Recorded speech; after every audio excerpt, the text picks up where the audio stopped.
One Piece was pretty good this week, not as crazy as previous chapters, but still fairly significant, with a few things to talk about, so let's get into it.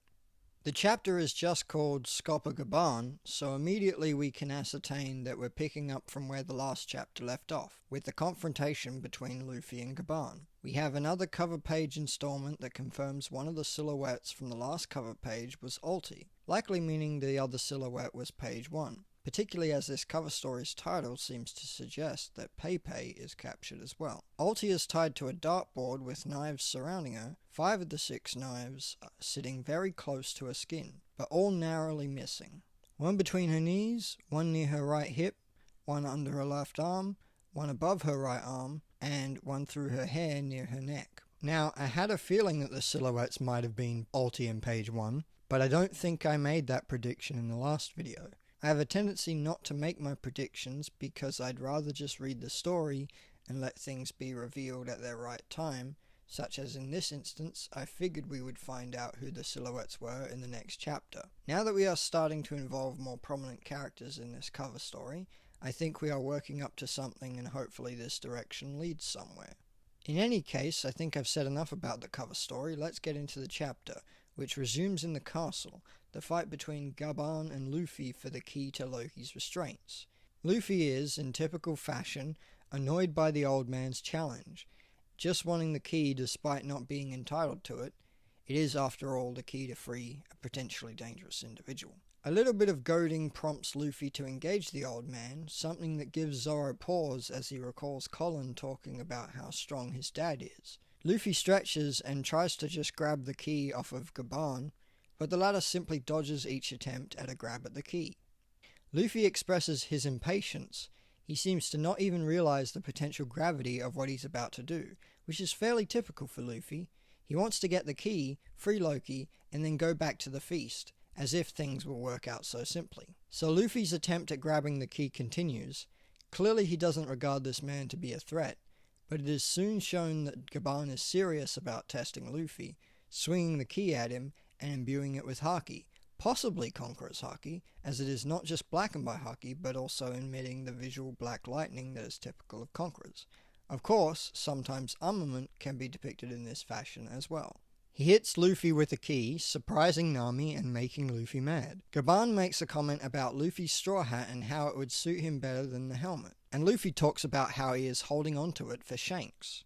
He continues to make grabs at the key, as Gaban calls Shanks a cheapskate for not just giving Luffy the hat. This mild criticism of Shanks angers Luffy, and look, I know you just had to deal with those giant guards accusing Shanks of attacking them, but you are speaking to Gaban like he doesn't know Shanks, when he knows the man very well. Of course, Luffy has no idea who Gaban really is, and the old man decides to toy with Luffy a bit, stuffing the key in his mouth and remarking words to the effect of saying that he talks too much. It is at this point he lets go of the key, sending it and Luffy crashing into debris. He then dual wields his signature axes, and swings a powerful attack, Yasutakeru, which surprises Luffy and Zoro, and prompts the latter to jump in and partially block the attack with his swords, to protect his captain. An entire tower of the castle is destroyed by this attack, and Gaban thinks to himself that the boy has a good crew. Rodo and Nami are horrified by the display of strength they have just witnessed, but now Zoro and Luffy are excited and taking the fight seriously. Luffy even goes Gear 5th, which impresses Gaban, who likely knows a lot about the significance of that form. We see the tower fall to the underworld, and as Zoro makes a threat, Gaban gets a glint in his eye. Gaban then throws his axes down and his hands up, simply saying, "I yield." This panel is absolutely hilarious to me. I know some people might be mad as they wanted a longer fight, but there would have been no narrative advantage to dragging out a fight between Gaban and Luffy. It would have been cool to see, but it would have taken up time, and honestly I expected a short skirmish like this, as it keeps with the pace of Elbaf so far. I think with time, people will come to regard this as one of the funniest panels in One Piece. At least for me, it's up there with Crocus saying that he would die if the Straw Hats attacked him. That tracks since both were former Roger pirates.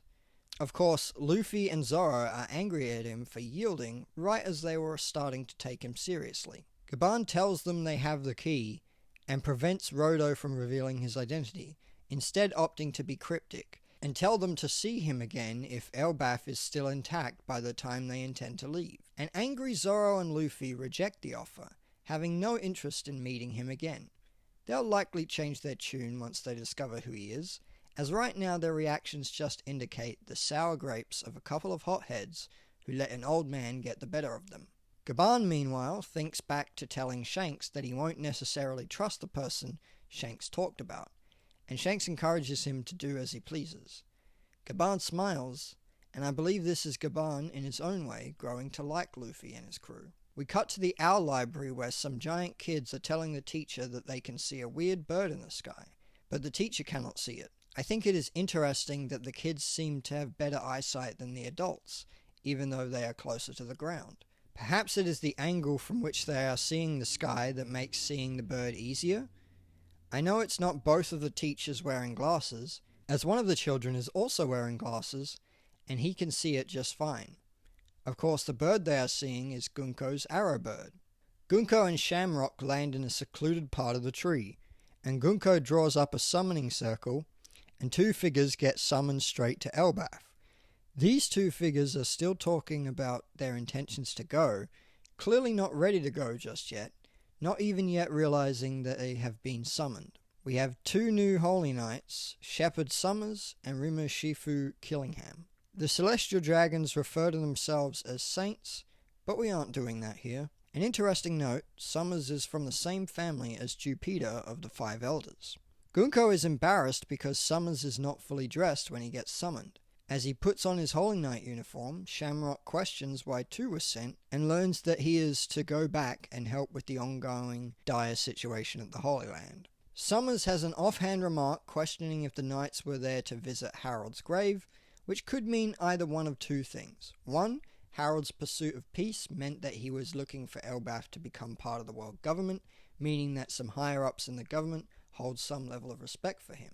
Two, that some higher-ups have a morbid curiosity towards those they despise, being willing to visit a grave, potentially to spit on it or disrespect the dead in some other way. I'm sticking to my guns on my theory that there is something more to the Loki and Harold story, but I don't make theories to be right, so even if I'm wrong, as long as the story is good, and One Piece usually is, then I'll enjoy it. So Summers gets caught up on the plan, and talks about kidnapping kids as if it's one of the most normal things to do. And I despise the Celestial Dragons. You know how it was so satisfying to have Luffy punch Charlos and Sabaody?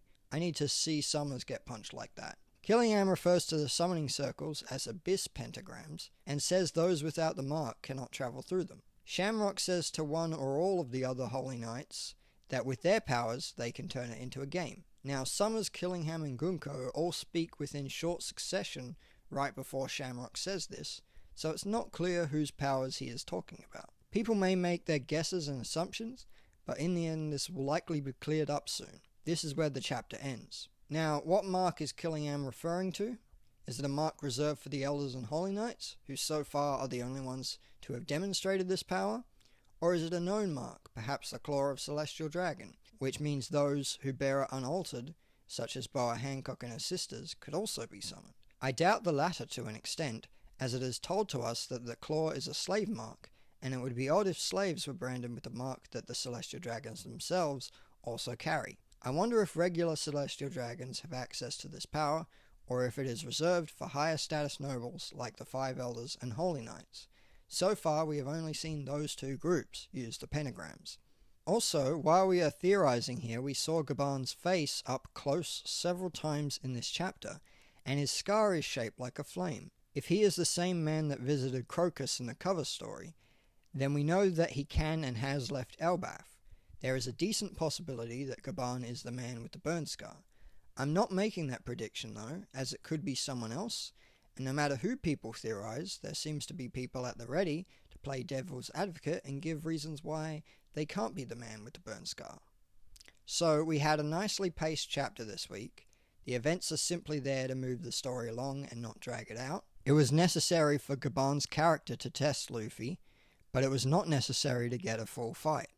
Gunko, Summers and Killingham are about to go through with their evil plan. Shamrock is returning to Marijoa seemingly without much more of a role to play though that could always be a misdirect. The chapter was decently exciting and will be definitely more enjoyable in the context of a full arc when the ability to read the next chapter immediately is there.